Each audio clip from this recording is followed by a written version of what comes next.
like to foreground, if we're thinking about China versus the U.S. as global influencers, as potential leaders, their different foreign policy approach to dealing with third countries, is that we're looking at this bilateral, this two-power competition at a point where both powers are extraordinarily unpopular. And ironically, the people who like them least are well, maybe not ironically, are the ones closest to them, their own neighborhood. In East Asia, China could already be a regional leader if it were not for the fact that everyone is frightened of the People's Republic of China. Every other country, and I'm not just talking about sort of Taiwan and South Korea, the typical American-leaning, anti-communist states, but places like Vietnam, Malaysia, even Cambodia and Myanmar, they have profound anxieties about Chinese influence, the deep-seated mistrust of agreements signed with China, low confidence in the transparency and the commitment of the CCP.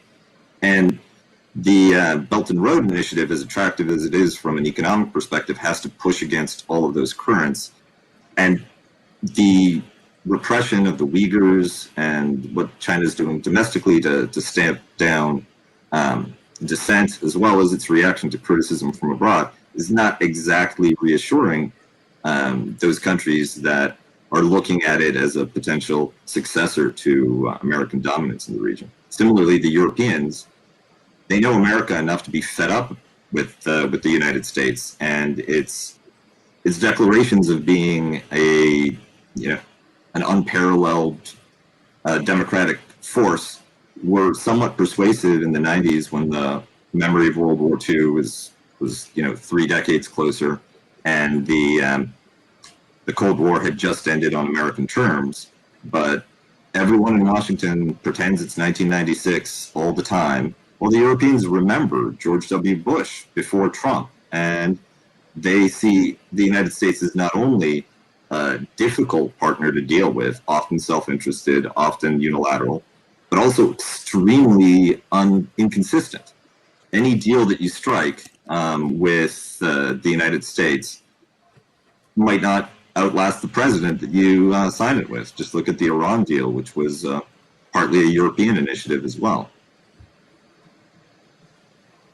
I'd like to I'm sorry, I just wanted to throw this in right quick and get your guys' take, especially Kuba and Maria. Derek Varn, who also him and I had not going to say a long chat, but we chatted a little bit about China last night after we were done doing whatever we were doing. And he says that the Vietnam is a little worried about the PRC. Why would that be, Maria? Well, there's been sort of tensions between the two countries for quite some time due to the South China Sea conflict. So that's one of the kind of geopolitical issues that's where China is not willing to step back. So not only Vietnam, but others in the region are very concerned about it. But also, I think it's important to point out that we can't kind of treat all the states as sort of this big monoliths. I mean, oftentimes it's the elites that support China and the society that doesn't, right? So it depends on what kind of government is in place. And we have to distinguish between just people who are suspicious of China and the governments that often make deals with China. So I think that's kind of a big divisive line beyond just regions. It's also just like who is actually in charge versus the public. Does it have a voice? Can it say something? So I'm studying this in Ethiopia, and many people that I've interviewed over a course of about 7 months were very suspicious of China, but the elites are still making deals and they're still positioning themselves as, best friends of China. So those things are quite different. Just wanted to point that out. Kuba, did you want to add to that? So in the case of Vietnam specifically, the Vietnamese sided with the Soviet Union in the Sino-Soviet split, and China actually declared war and invaded. They occupied a slice of northern Vietnam. It was a short, sort of savage conflict where China knew better than to try to advance, but Vietnam couldn't stop them either. So both sides kind of declared victory. And the Vietnamese, they were once upon a time a province of China and have a very similar culture And there's been very lengthy history of China looking at them as basically, at best, younger brothers, if not sort of wayward subjects. And that leads to some bad blood that kind of transcends the political moment. The population as a whole has some anti-Chinese instincts that get aggravated when things like the South China Sea territorial dispute or symbolic politics around the memory of the China-Vietnam War, they kick in. So Vietnam doesn't want to fall into a Chinese sphere of influence or end up being too dependent on them, constantly hedging with the United States, despite the even grander and bloodier war that they fought. But it's like Maria said, the elite sees a lot of pragmatic reasons why you need good relations with China. And while you have that instinctive skepticism, that instinctive resistance coming from a public that puts the sort of cultural memory first. Well, in terms of the U.S. position in China, are we really just seeing basically one global hegemon being worried about the rise of another? Is this really just about, the big boy on the block worrying about someone knocking him off the block and someone bigger coming? I mean, when we see the way in which China is discussed and portrayed in the United States as this kind of like, oh my God, the Chinese and what they and how they're what are they doing today? We could be at war with the Chinese, and it's a very simplistic reductionist kind of reality. But are we just kind of demonstrating?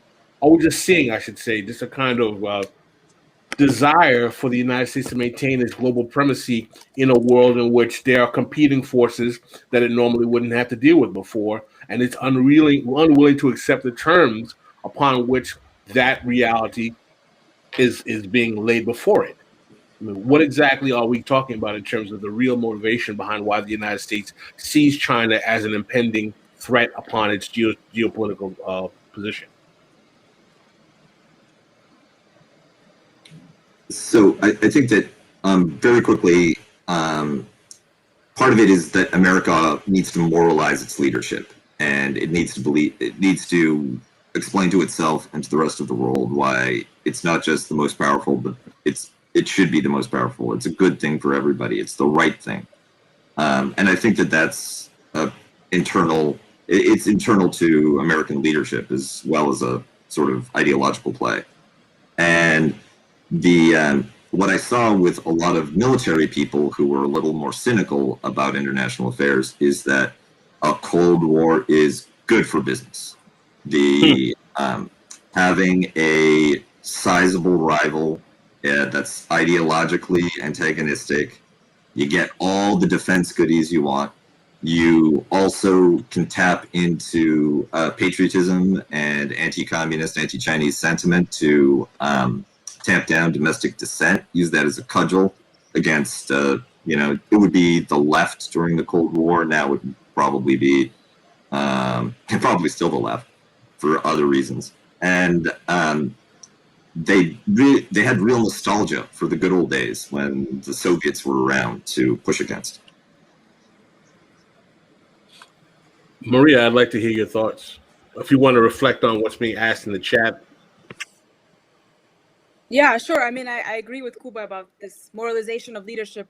There needs to be some kind of meaning or significance to why we are who we are. And what I noticed going to various workshops in DC about China and Africa in particular, which is what I'm writing my book about right now, is that many officials, including ambassadors, former diplomats, all kinds of people, they get really emotional and sensitive when they think about China taking over, right? This China's influence is treated not just kind of as a political or strategic kind of conversation, but it's almost at the level of emotions. It's like, oh, we're losing to them. Like, we're losing. Like, who are we if we don't have that kind of appeal? If we're not the world leader, then who exactly, are we in the world? So that's something that I think has a deeper significance for U.S. national identity than I ever really understood before I started doing this research. But also, yes, it is also money. So if we think about like China-Russia relations, right? They often get also placed in this conversation as China and Russia coming closer together. They're aligning, they're becoming best friends. So we have to kind of try to split them up, or we try to kind of create a conflict. All of that is money. All of that is, paying experts and increasing our defense and so forth. But if you say that they're not actually that dangerous, or if things are not as bad as you think, there's no money in that. So that kind of comment, nobody wants to hear it. So in some ways, it's both the defense interests, but also, I think, ethical, moral interests that are very much entwined in many ways. But I think also there's another issue here, is that China at this point is seen as an adversary and as a very unfriendly actor by everybody in the community, including business people, liberals, conservatives, all kinds of groups, because China is seen as not reciprocating.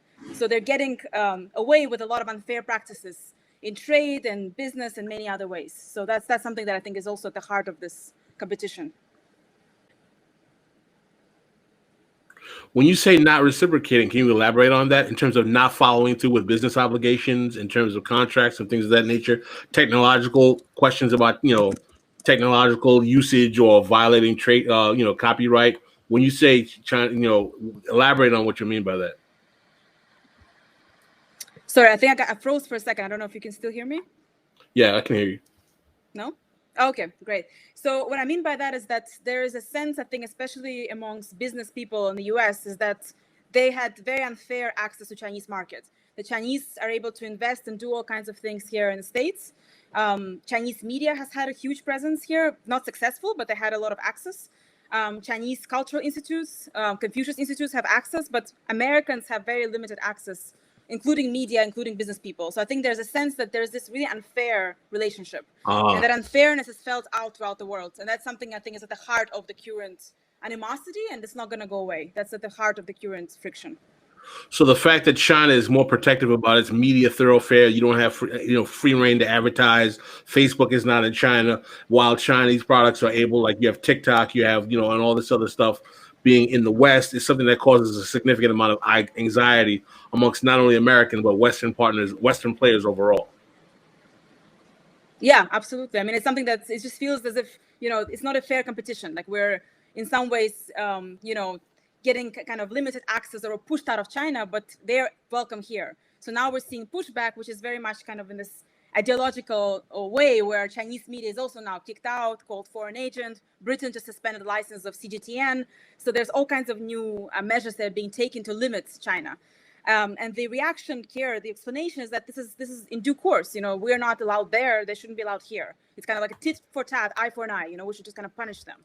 But so far, the reaction it got in China is just to punish us more. So all we're doing is we're pushing them to the limit, and they're pushing further. They're not, yielding. There's no yielding to this. So it's kind of a dangerous spin, but I'm not seeing much of a resolution or improvement from this policy. To hear the rest of this show and more, you can find us at This Is Revolution Podcast, Apple Podcasts, Spotify, SoundCloud, Podbean, and wherever else you get your podcasts. Also, you can hear a new episode every Wednesday on the Zero Books YouTube channel. This is Revolution.